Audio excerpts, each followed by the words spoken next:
Con questo progetto vogliamo trasferire un'immagine fotografica su una lastra di vetro o plexiglass, conservando le sue caratteristiche peculiari. La prima azione da svolgere è trovare un'immagine che si presta al meglio al lavoro da fare. Noi abbiamo scelto di lavorare sull'immagine del grande maestro Dino Coltro, perché per la nostra scuola è un simbolo importante, in quanto è stato uno dei fondatori delle ACLI veronesi e dell'ENAIP in particolare. L'immagine scelta viene elaborata con un programma dedicato, che la modifica in bianco e nero in modo da conservare al meglio la qualità della grafica.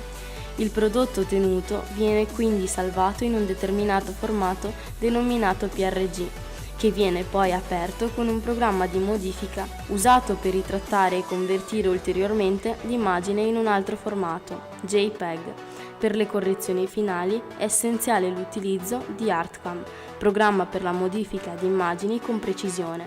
Dunque si deve definire il percorso della fresa in funzione della profondità e del diametro, ritrovandone di conseguenza la via compatibile con la macchina CNC, cioè il formato ISO. A questo punto si prende un monitor di recupero, lo si smonta e si usa il vetro, la cornice e il plexiglass.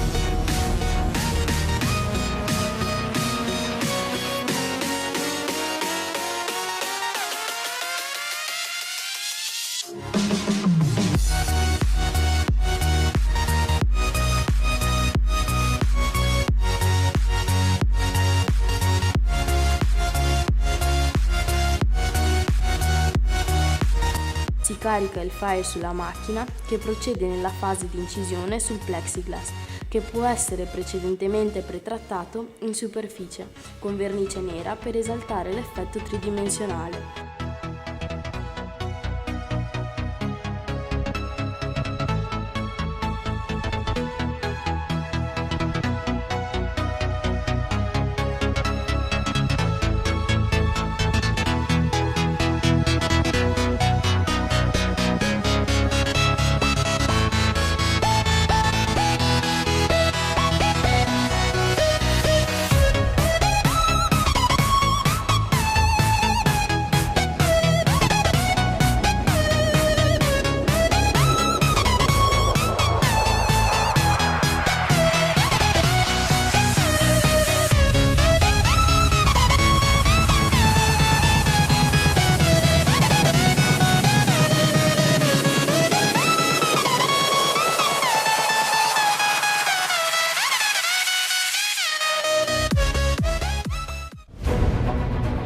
Successivamente si passa al controllo della luce, comandati con circuiti di Arduino, e un'app per la modifica dei colori.